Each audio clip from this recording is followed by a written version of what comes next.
Welcome to Selling Secrets, the show about action movies and spy films.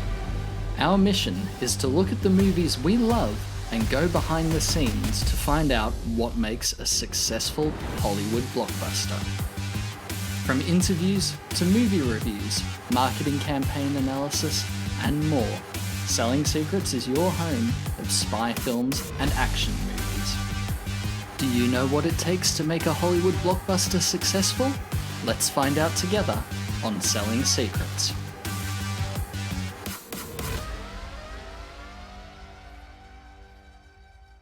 Hello and welcome to Selling Secrets. I'm your host, Josh Gay. Now, if I'm sounding a little huskier this week than usual, it's because I'm recovering from COVID, so you can enjoy my sultry tones as we get through today's introduction. I kid. My guest today is a great friend of mine. It's Mark Wooldridge, aka ViewsFromMark. Mark's a YouTuber, professional photographer, and lifelong James Bond fan. During the interview, we talked about all things James Bond, Mark's YouTube channel, his passion for the sartorial elements of James Bond, as well as the cinematography of the films. I had a fantastic time talking with Mark, and I hope you enjoy our conversation as much as I did recording it. Before I lose my voice recording this introduction, let's just jump straight into today's episode. I hope you enjoy it, so without further ado, here's my interview with Mark Wooldridge, aka ViewsFromMark.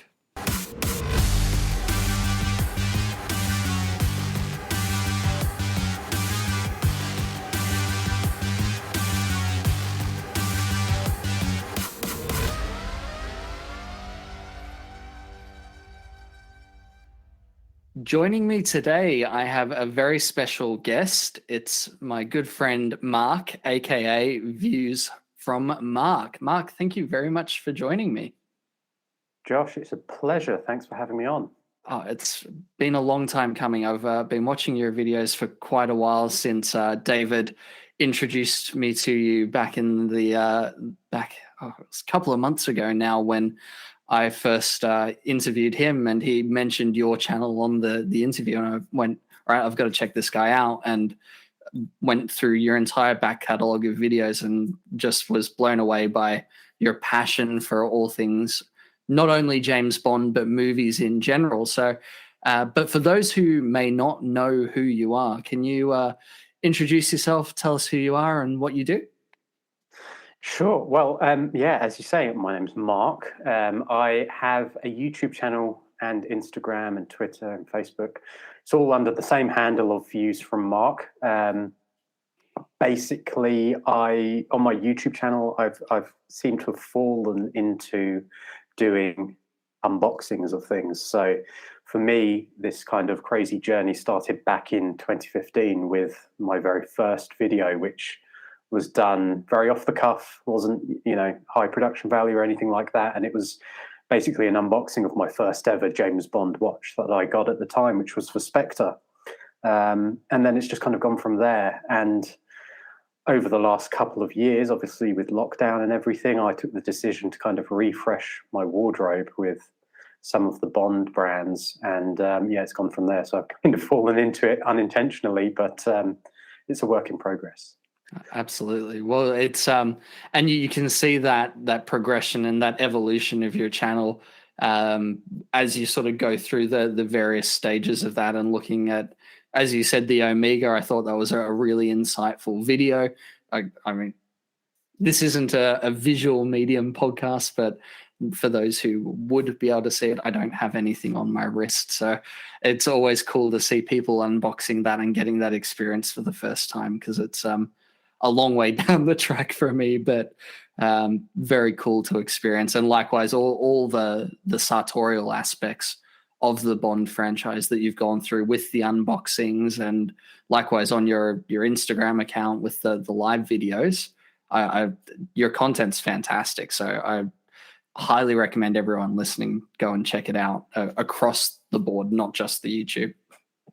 Thank you. No, it's excuse me. It's as I say, it's been a developing journey, and it's not one that I kind of set out with the intention of, oh, I'm going to be doing unboxings or I'm going to be doing sartorial reviews and things like that. But at the time when I was, whether it's getting the Spectre watch or what have you, or any of the clothing items, I was in a position where I had that disposable income to get those items. So that's great in one sense. And then I thought, well, it's if it were me on the other end of the YouTube channel wanting to watch stuff, I'd want to know, what can I expect as an experience if I'm buying something from Oliver Brown or MPL, what can I expect? How does it actually arrive in the post? How's it packaged? And what have you. So it's been quite nice to kind of share that as well. And I've had some lovely messages from people who have gone on and ordered stuff off the back of seeing, maybe something that I've posted, which is lovely. So it's as much about sharing the experience as well with other people who, may not be there at that point in time yet, but, down the road can go on and start their own journey with these things. So, yeah. Absolutely. Well, we'll get back to, I guess, some of the collectibles. What has drawn you to the Bond films and the character of Bond to have gone and pursued these particular items of clothing? Well, I think, my journey with Bond it starts like I think everyone's does when you're a kid and it's a bank holiday weekend, which here in the UK, it's like an extended weekend. You have the Monday and the Friday off maybe. But those bank holiday weekends in the 90s, you always had a lineup of usual suspects of films that would be played on the TV on that Monday. And it would either be Superman, one of the Superman films with Christopher Reeve, you'd have Indiana Jones, one of those, or you'd have a Bond film. So it'd always be the likes of Live and Let Die, A View to a Kill, or you'd have, some of Timothy Dalton's Living Daylights, which is, one of my favorites. So it kind of all started way back then, watching those films as a kid growing up on a holiday weekend. And you just kind of, I think when you're a kid, obviously you have a different appreciation of the films. So for example, You Only Live Twice, I've since kind of learned is perhaps not as well regarded in the canon of films as other films. But when you're a kid and you're watching that and you're seeing a suitcase that then has a little gyrocopter come out of it, little Nelly, that's magical when you're a kid. You see all the gadgets and it doesn't matter how ludicrous it might be. But when you're a kid, you're mesmerized by it. So I think that's what's great about the Bond films is that it kind of gets you hooked in at that young age with the outlandishness. And that was certainly in my case, as soon as I saw those films growing up, you just kind of, you get engrossed in it. And then to have my first cinema experience was GoldenEye. That was the first Bond film was GoldenEye at the cinema. And having seen all the Bond films since then at the cinema, you kind of, as you grow up and you go through your adolescence, you get a different sort of appreciation for the film. So it might be the styles, it might be the cars, it might be the gadgets, or it might be the watches. And in my case, that certainly was one of the main kind of aspirational elements growing up. Was I knew I wanted to have an Amiga Seamaster like 007s. I know there was no laser, there was no shooting out Pitong that was going to save me from a sticky situation, but it was, that introduction to what you could call a luxury. It's not luxury lifestyle. I don't know if that's the right term, but that kind of higher end products, higher end ways of living, or you could get a watch, or you could get an Amiga. There's watches and there's watches, there's cars and there's cars, there's suits and there's suits. So I think seeing that definitely on the big screen with Pierce Brosnan throughout his tenure and seeing those amazing suits, the Brioni suits and everything, it was very aspirational. And I think that's probably what had the impact and the positive scarring effect on me, Absolutely. Well, speaking watches, obviously there's been an array of Omegas throughout the Bond canon, obviously through the Brosnan era and the Craig era. and you've started your journey with the Spectre Omega. What was it about that particular watch that made you decide that you were going to gravitate towards that compared to, say, the Casino Royale or, you know, one of the Brosnan era ones? Well, I mean, to be honest, my very first Amiga is the one I'm actually wearing today, which is the Seamaster Divers Professional, which is the same kind. It's the same lineage as what Pierce Brosnan wore. So whilst it's not technically a Bond watch, it is in that it's the same name. So it's from the same lineup. So that was kind of my first Bond watch, but I didn't get that till I didn't get this until October 2014. So that was kind of the first time when I had that disposable income. You know, I'd started a new job at the time and I thought, I'm going to actually do it. Why not? I wasn't at that point where I thought, oh, I should look back on eBay and find the exact reference number that Pierce Brosnan was wearing, because it didn't occur to me at the time. Had it, I might have done, but I thought, I'll go for, you know, something brand new. It's never been worn by anyone else. So that was what I went for as my first proper Amiga. But when it came to the Spectre, I think the attraction was, I mean, it was my best friend sent me the link to an article that had the first images of that watch. And as soon as I saw it, I knew that was it. You know, it's too late. I'm done. I'm going to have to get one. Yeah.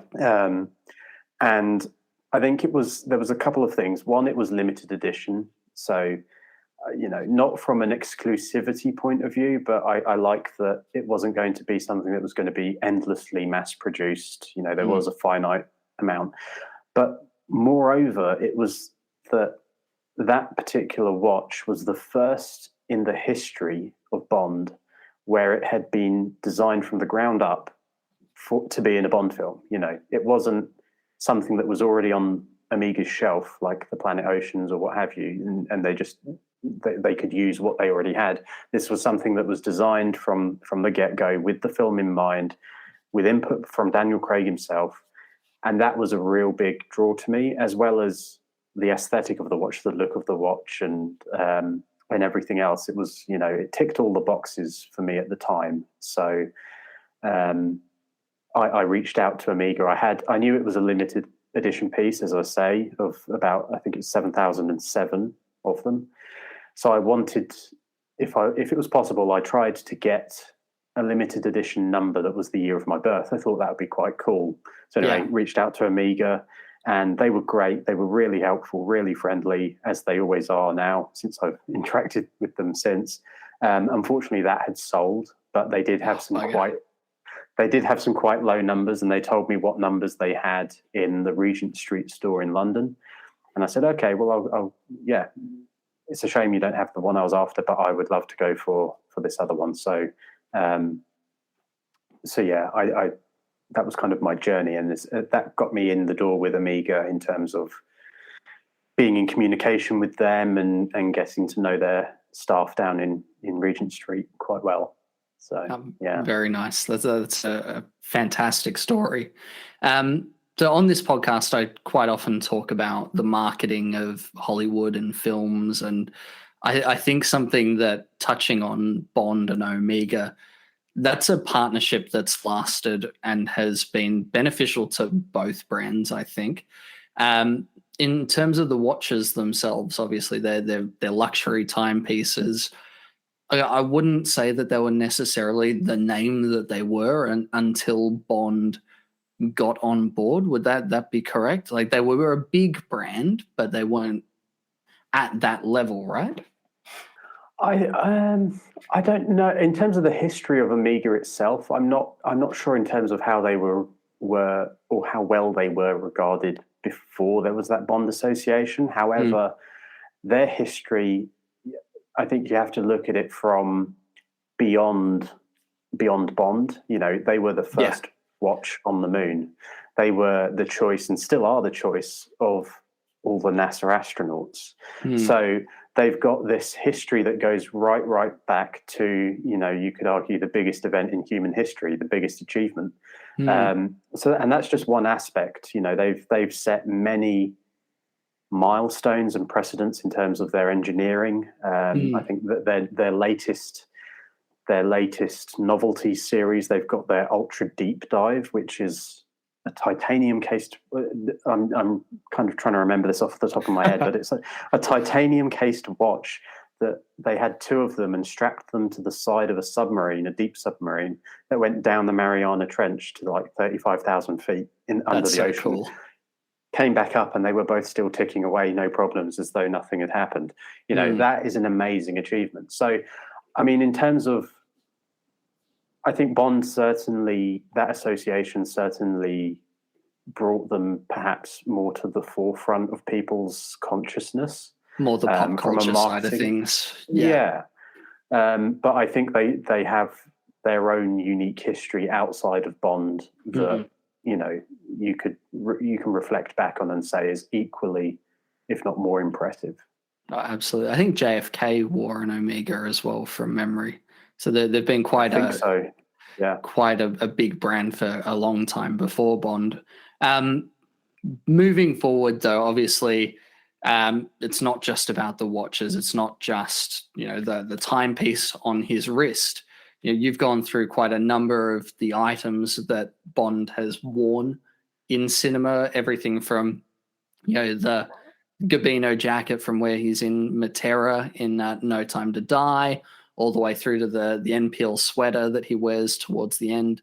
Out of all the brands that you've experienced, what is one that sort of stuck out to you in your mind, aside from Omega, that would be inherently Bond and that you think goes along with that brand?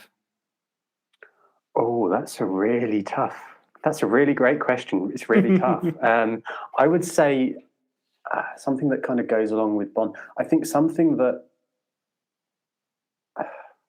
I would say, it is really tough, but I would say that NPL and what they did in terms of the whole commando outfit from the end of No Time to Die kind of goes hand in hand with what you would expect a commando or someone, a Bond type character in that situation to wear, the navy ribbed sweater that they did. It is a unique piece with that neckline. I've worn it a handful of times. It is very distinctive.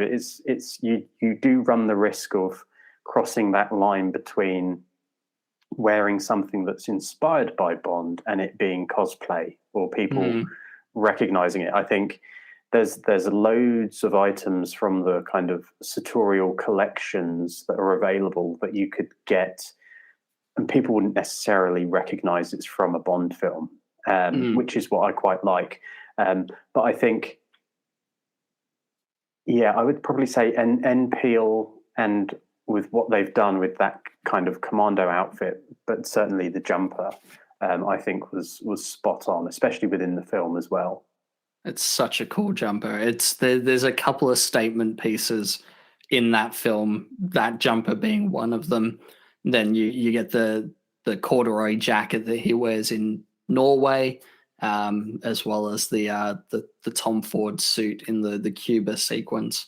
So I totally agree with you there. That NPL sweater is maybe for that film. I'd love to see Bond wearing more of their clothes moving forward in the future as well.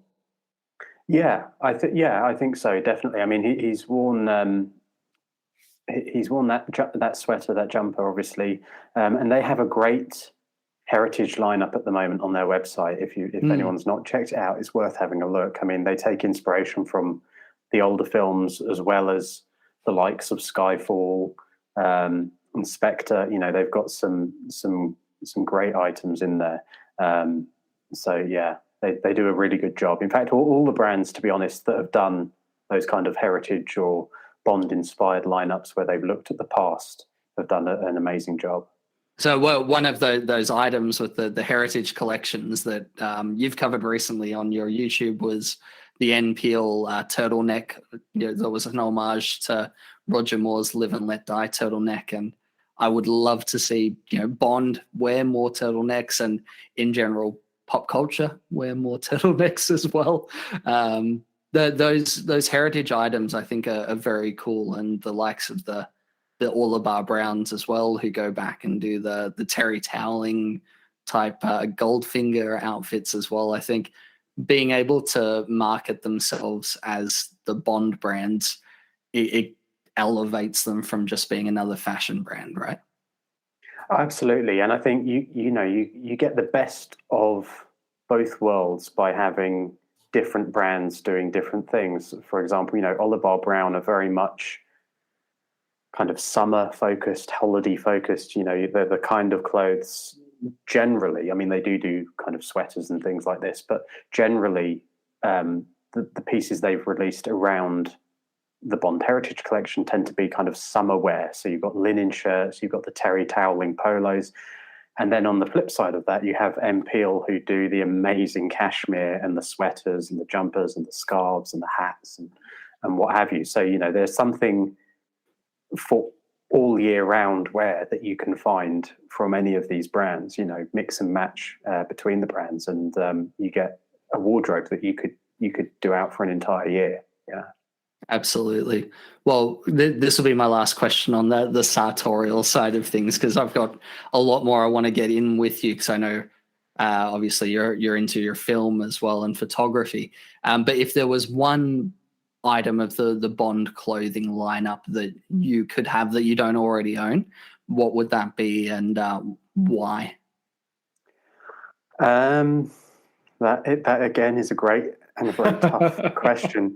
I think it would have to be a suit of some description. I would probably say a Tom Ford suit.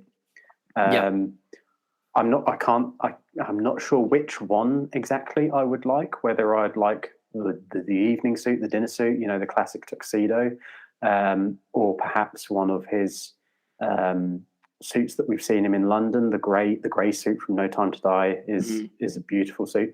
I think that definitely a kind of a Tom Ford suit of some description would be amazing. But you're looking at a whole different level of spend when it comes to looking at Tom Ford stuff as well. $10,000 suit for which I get people say, oh, well, you'd spend that on a watch. I think I can say, well, you may spend that on a watch, but a watch you can wear for the rest of your life. A Tom Ford suit, you have to stay the same size and shape for the rest of your life.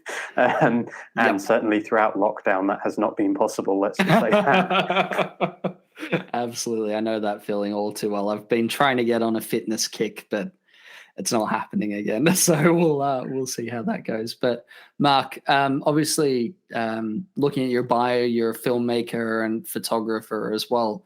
So I'd love to talk about, firstly, your background, how you got into being a creative, and then sort of we'll get into some of the Bond films as well and get your opinion on that. So can you tell me how your passion for film and photography first started and how you got into that? Well, again, I mean, it goes back again to those early 90s, watching a weekend, a Bond film or an Indiana Jones, and just watching movies in general over those kind of long weekends got me fascinated with the whole filmmaking process. And as well as there being films on at those weekends, there would always generally be, before the F1 Grand Prix on a Sunday afternoon, over in the UK anyway, there were these kind of special TV series where they would have like Hollywood's greatest stunts or what have you. And I'd watch it, and I would watch it for the technical aspects of seeing how they've gone about making a car flip over at high speed, or how they've, a stunt man has jumped through a plate glass window and, there's a little squib in the window frame that explodes half a second before they hit the window. All this kind of stuff I was fascinated by, the whole technical aspects of special effects, stunt work, and filmmaking in general. So that kind of got me hooked into wanting to know more about the whole filmmaking process. But I think that kind of also kickstarted my love of the creative side of things and wanting to, take photos myself or make little short videos and what have you. So to kind of go back in time to my kind of growing up years, I was besieged with health issues at the time, so I was laid up for a few years. But the flip side to that was when I turned about 16 or 17, there was careers advice, I think is what they called themselves at the time, said what kind of things was I interested in, what did I want to be doing, and I said, well, I love photography, films, and they told me of a local youth project that was an arts project. So long story short, I basically went to this arts project, and within 6 months I was doing voluntary stuff there, and I was getting involved with the young people that were there, kind of making short films with them, and learning and teaching them photography and different bits and pieces like that. And to cut an even longer story short, I was there for several years, and in the end, I was doing photography. I was doing some voluntary work at film festivals. I was making music videos and educational-based videos for the local government or the NHS, and lots of different social issues. And that's kind of where it all began.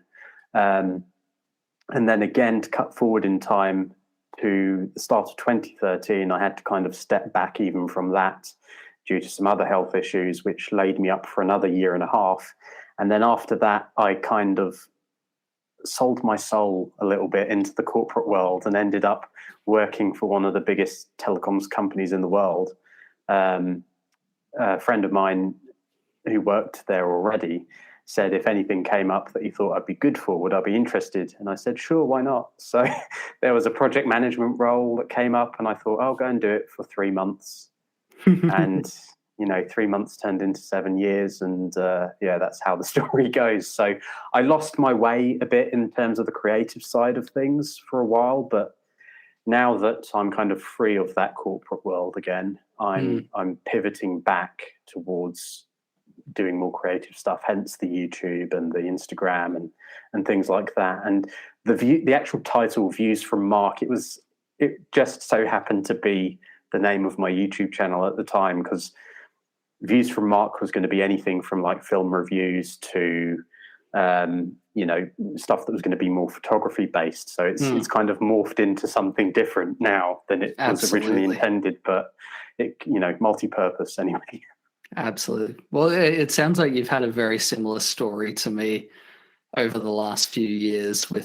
I studied film at university, and I was always very passionate about that. Unlike you, though, when I told my careers counselor that I wanted to get into film and go and work in film, they told me to go and do something a bit more realistic, and that's not a wise career choice, but proved them wrong, which is good. Worked in the industry. Yeah.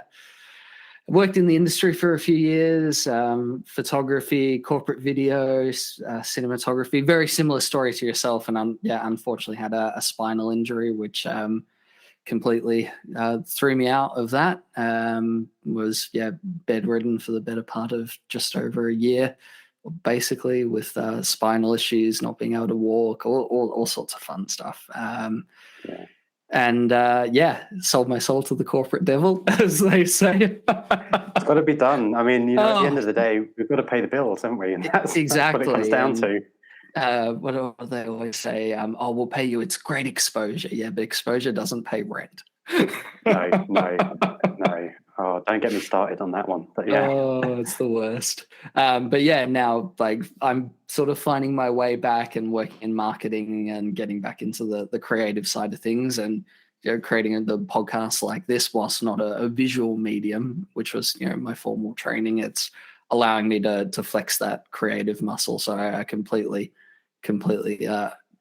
empathize with where you're coming from there. It's good to get back to your roots, I think. Yeah, and I think it's no matter what's going on in personal life, because I think that's the important thing to remember with all of these kind of social media channels, whether it's YouTube, Instagram, Twitter, whatever. We can put on a public face to things, but what's going on when we're not on those channels in our own lives can be completely different. So people would be quite surprised at what's going on. But that's again as well where the escape comes from movies, from Bond. You can really buy into these kind of Bond lifestyle pieces, Bond films, spy films, action films, movies in general, and find an escape, which is great. Absolutely. And usually, bar the last film, the hero always wins the day and overcomes all the odds. So it gives you that hope that you can do the same as well. Yes. Yeah. Absolutely. So getting into the creative things more and looking from a visual aspect, I wanted to have a chat with you about the cinematography of the Bond films and how I guess that's evolved over the past, well, decades that Daniel Craig's been in it now, but in general, and have a chat sort of from your view, what you think are some of the most visually pleasing Bond films, or what films you look at as a creative that you go, that is an absolute masterpiece. Like for me, I'd look at, say, Skyfall with Roger Deakins' cinematography and just go, that's an absolute masterpiece. But, well, out of all the Bond canon, is there a particular one that you look at? Well, I've got to say, yeah, Skyfall without a doubt, and anything. I mean, anything that Sir Roger, anything Sir Roger Deakins does now, not just now but previously, is just a visual feast for the eyes. I mean, I could see that they were trying to emulate the lightning in the bottle that they had with Roger Deakins on Skyfall with Spectre, but for me it just didn't work. I mean, the whole color correction that they did and the sepia tones that they put over that film was just bizarre. But for me, highlight would definitely be Skyfall, and I even loved the cinematography with No Time to Die. I mean, the whole Norway opening and then Matera was beautiful. I mean, beautifully shot. And the whole, foggy forest on the moon of Endor, where I was expecting an Ewok to pop up.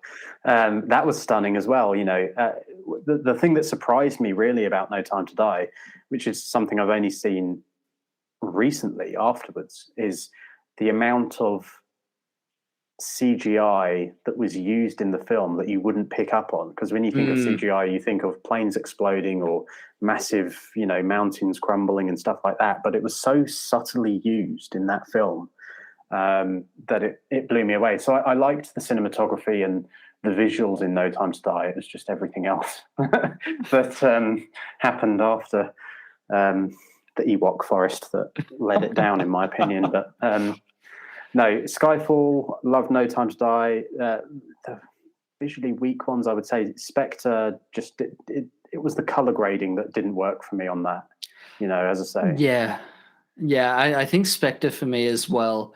You'd speak No Time to Die and Skyfall. They both had this kinetic energy to the cameras. And when I say kinetic energy, I don't necessarily mean shaking the camera everywhere like they did in Quantum.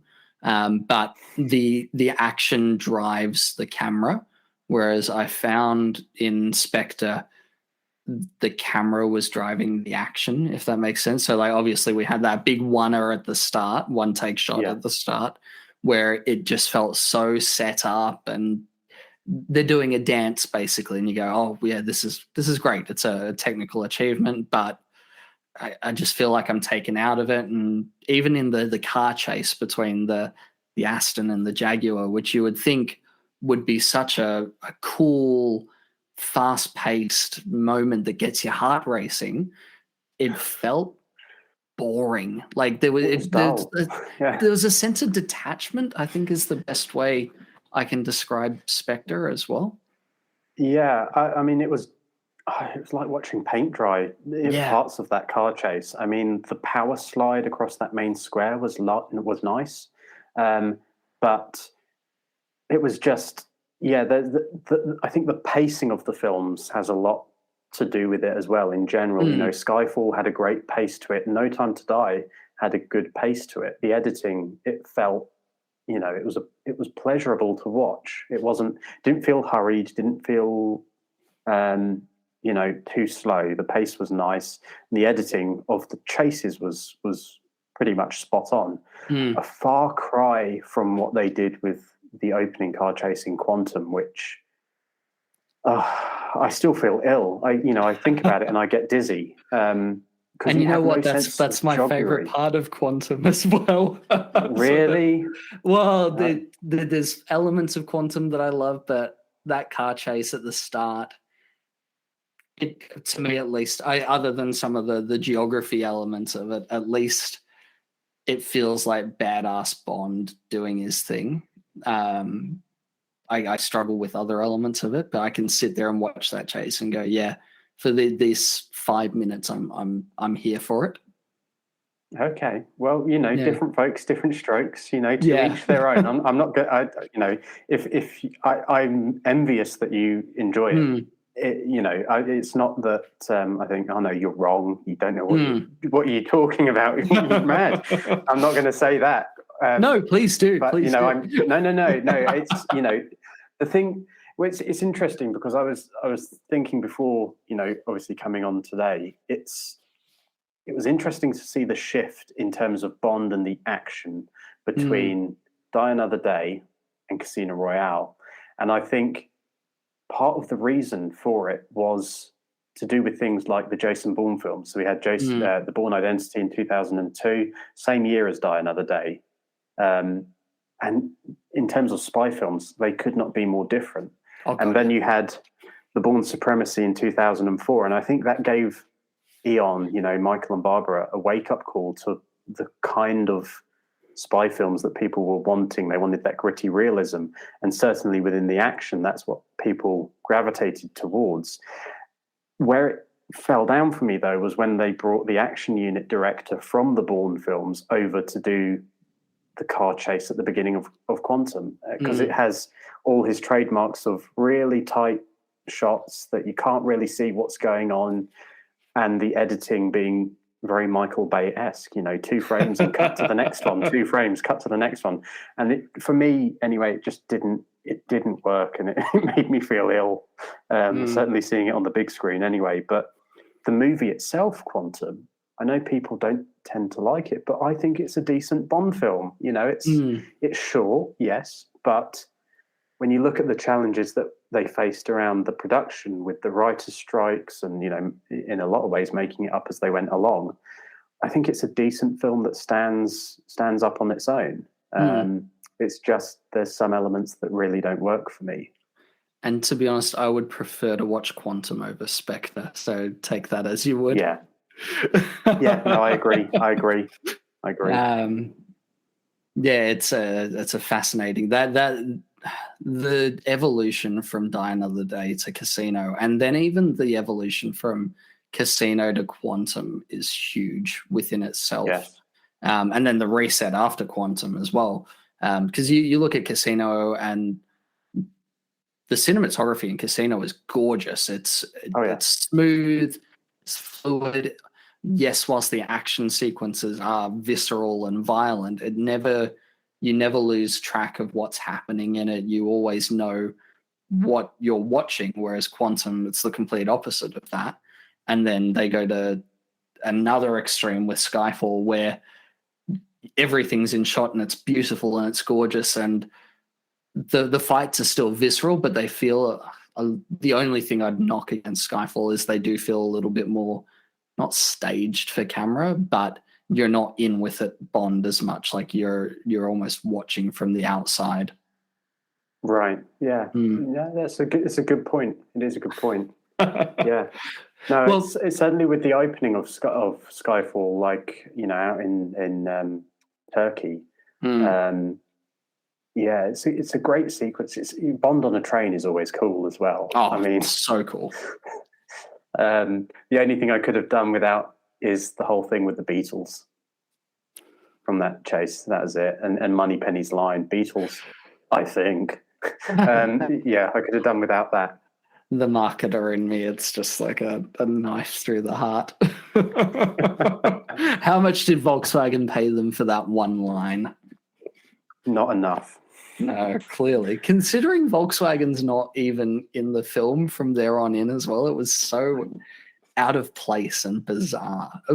almost to the point where you'd go, was it actually placement or was it just a really, really bad joke?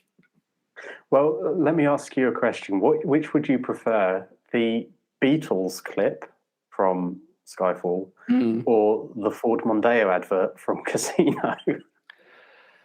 You can only eliminate one. Which one do you eliminate? I'm gonna have to say I'd eliminate the Beatles. And not that I hate George, Ringo, and Paul. No, I think the Mondeo clip, it's a little bit more. It is in your face, but it's a bit more subtle. Like he's driving. It's a rental car. He's driving a rental for a reason. Like you can get away with it a little bit more, in my head at least. Whereas the Beatles one, it's so the Beatles. I think. Yeah.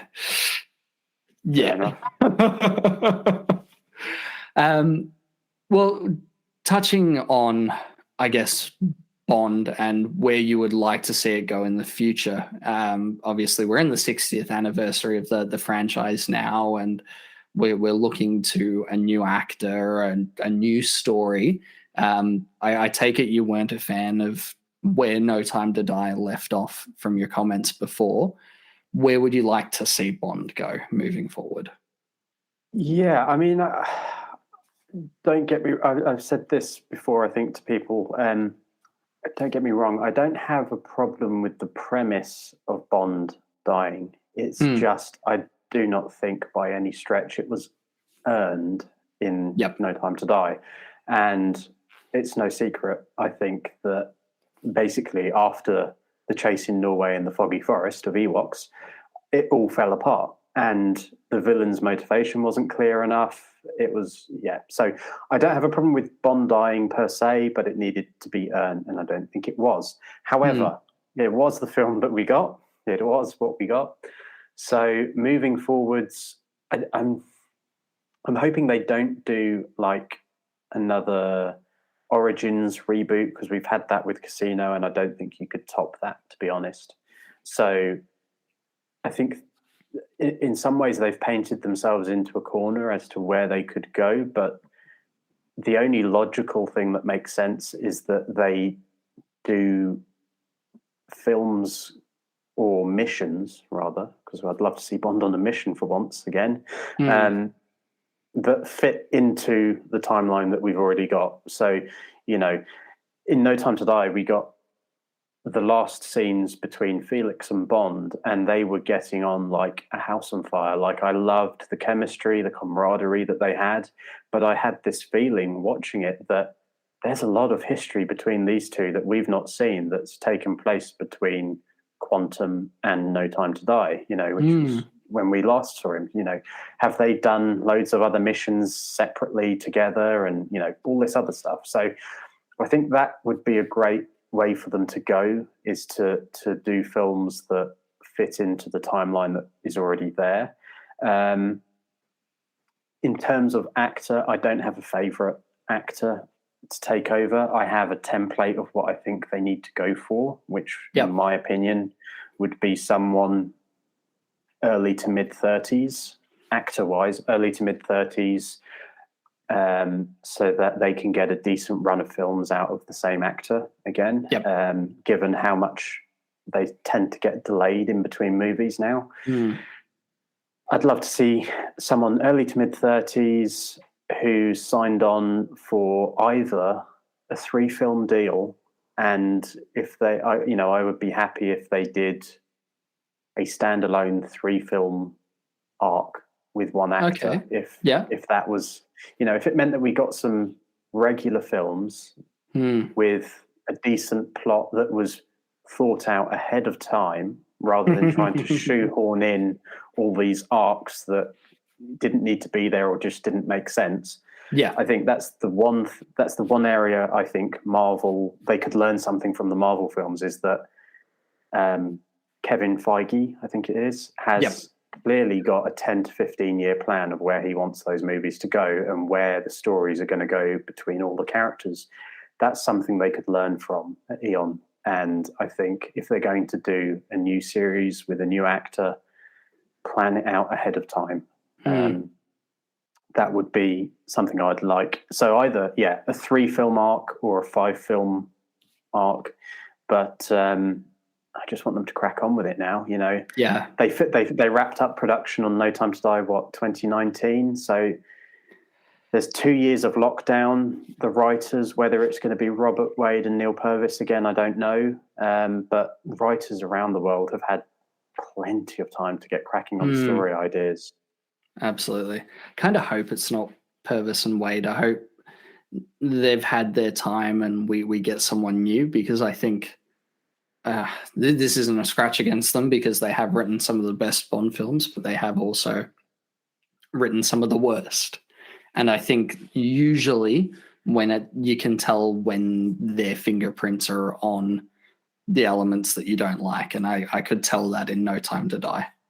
Yeah. Was definitely Purvis and Wade. So I'd like to see them sort of not take a step back or just take a step out completely and let someone new come in, I think. Well, someone, again, this might be an obvious choice. Some people might think it's an obvious choice, but I am absolutely convinced that if we were to get, say, for example, a Christopher Nolan-esque Dark Knight trilogy of Bond films, he just strikes me as this kind of director that has a filing cabinet or a drawer full of story ideas. There's parts of Inception that just scream Bond. That whole last act up in the mountains just screams Bond. So I'm sure he's the kind of director that will have plenty of ideas.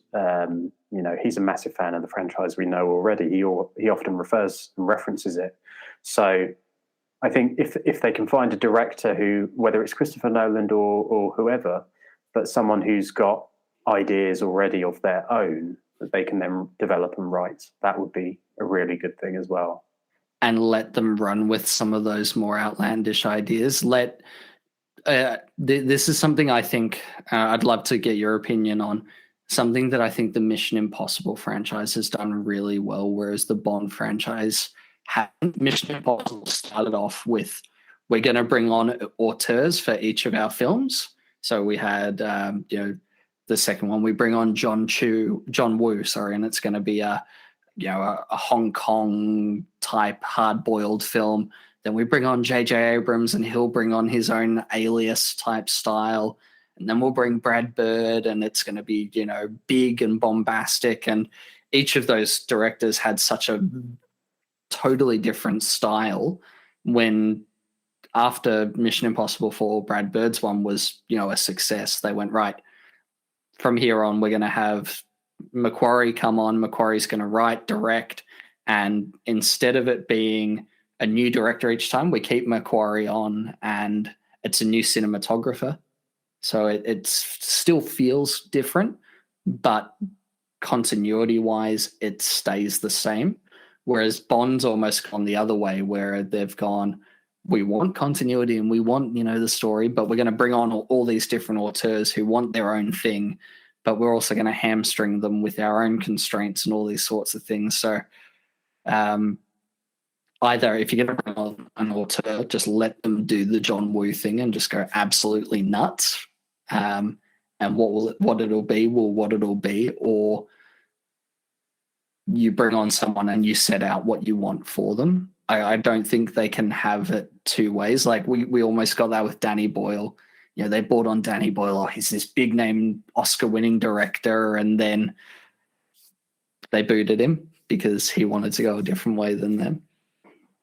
Yeah, it's tricky because I was convinced, I think like a lot of people, when Danny Boyle left the project, that it was because he wanted to kill off Bond. And I was like, oh God, no! All right, we'll get rid of him. Yeah, that's not going to happen. And how wrong we were, or how I was anyway. It was completely a mirror image of what actually took place. But I would love to see them, as I say, if we were to get a trilogy of films like a Dark Knight-esque type thing out of Christopher Nolan, that would be great. It would be nice to see the same kind of creative team from director and cinematographer to soundtrack, everything behind the same films, rather than different people each time, different looks and feels. I mean, I was going to say that it would be nice to see them get like returning directors again, like they did back in the old days. But then we had Sam Mendes come back, after Skyfall to do Spectre, and it feels like a completely different director was behind it. Yeah. So maybe that point doesn't hold water, but I don't know. It's what are those influences, and that is what they've done so brilliantly with the Mission Impossible films. And as a side note, I'm just waiting for any day for the new trailer for MI7 to come out. I'm really looking forward to checking that out. But where the difference is, I think, with the Mission Impossible franchise is they've only had one actor playing their main character, Ethan Hunt. True. And, we've had so many different actors playing Bond. I'm sure there's a lot of creative input that Tom Cruise has into, the Mission Impossible franchise, that it works. What he does with it works really well. And they've had a great lineup of directors. I wasn't a fan of the second one, I've got to be honest. It was just too out there. But Christopher McQuarrie's great, and what he's done with the last film, and what you have to look forward to in these last two, if it's to be believed that Ethan Hunt is going to bow out after 8, I think it is. It's been a great run. So there's certainly a lot of lessons that Bond and the producers can learn from the likes of, whether it's the Jason Bourne films, Mission Impossible films, what have you. There's certainly a lot of lessons to be learned, and things that could be kind of taken away from them to put into Bond. Absolutely, I totally agree with you. I was just, while you were saying that, even though we've only had one actor play in the Mission films, Mission Impossible 2 was only 2000. And number 3 was 06.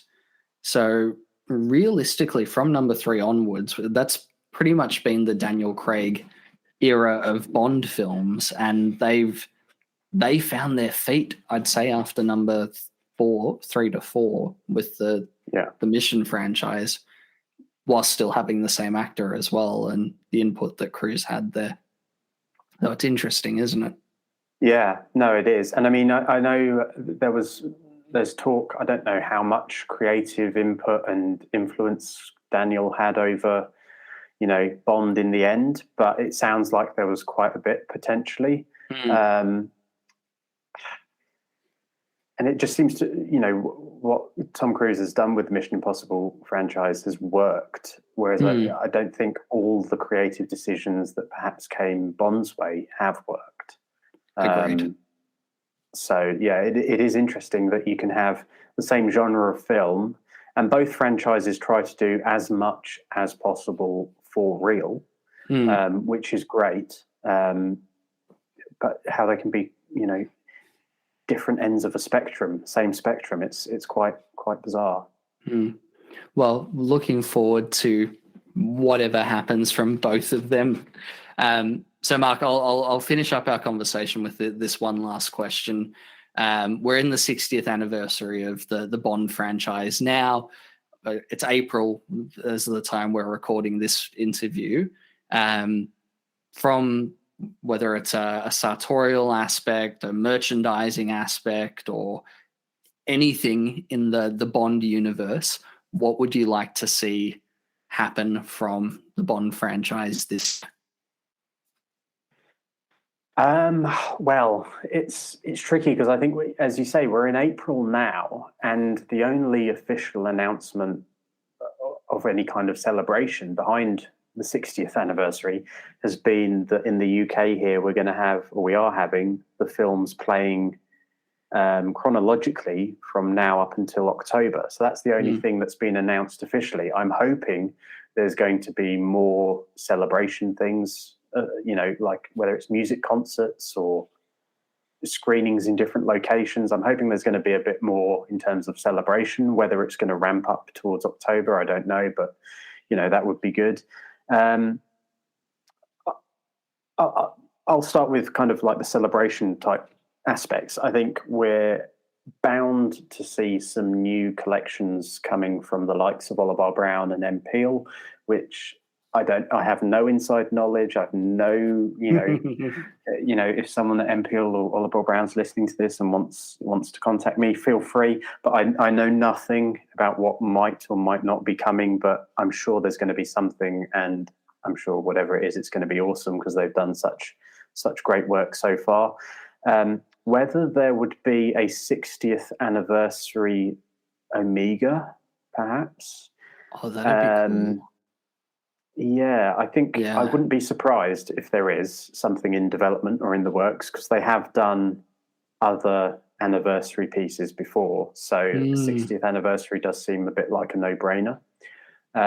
Whether, given there was the recent Amiga and Swatch collaboration on the Moon Swatches, I know that Swatch did a villains collection back in 2008, 2009.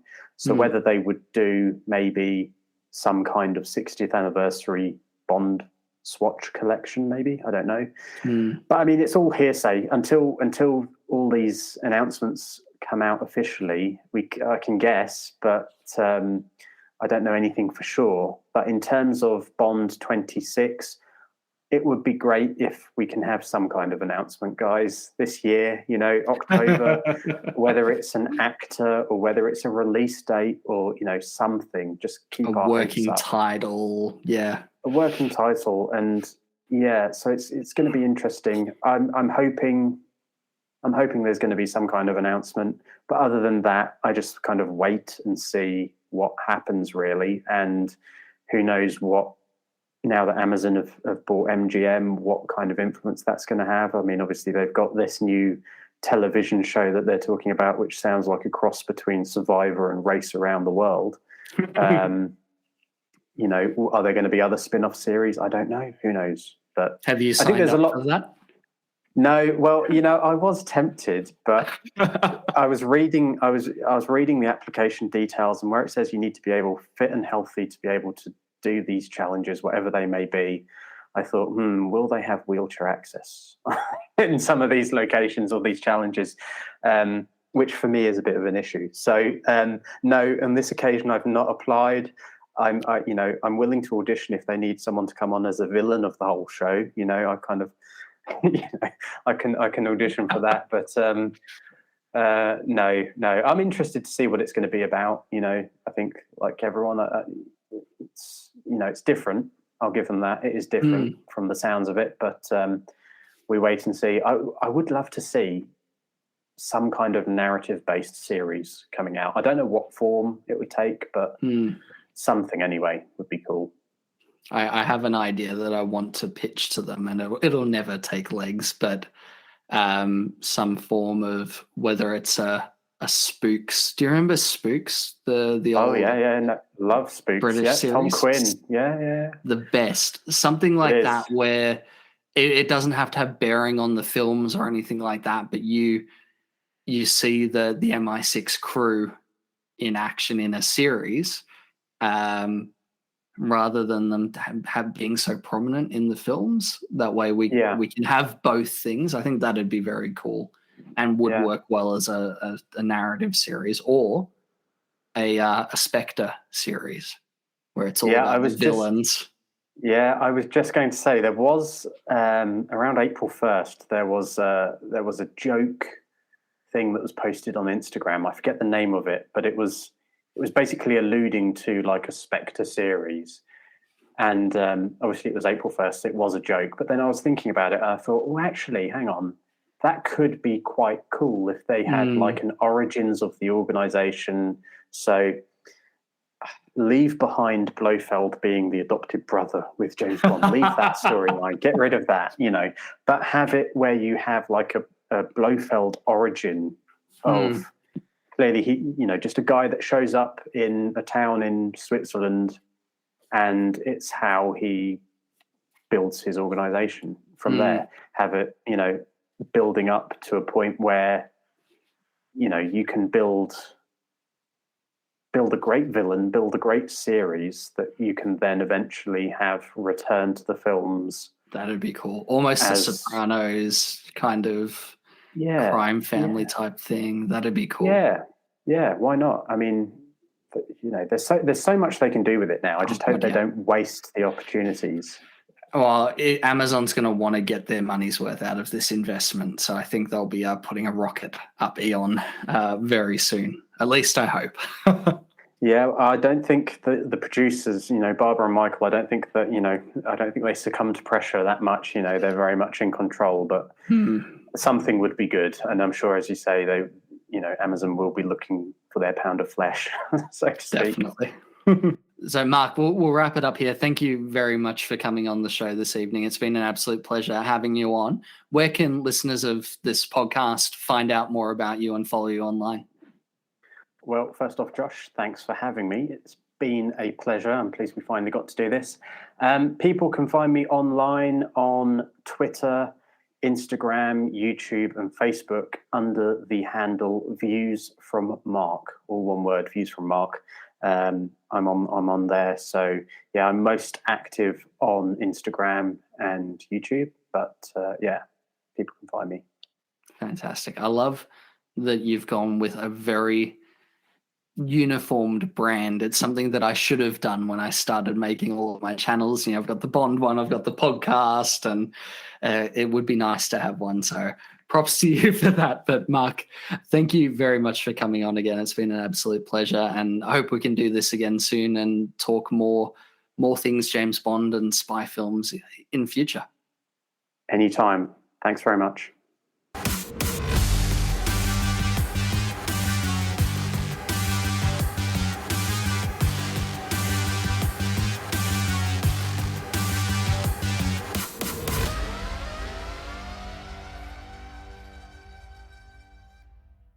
Thanks again to Mark for coming on the show. I had an absolute blast talking all things James Bond as well as filmmaking with him. You can find links to Mark's social media down in the show notes of this episode. You can also find Selling Secrets on Instagram at Selling Secrets Pod and on Facebook if you just search in Selling Secrets Podcast. And you can find me, your host, Josh Gay, on Instagram at 007 AUS. Thanks again for listening to Selling Secrets. I hope you enjoyed this episode, and I'll see you on the next one.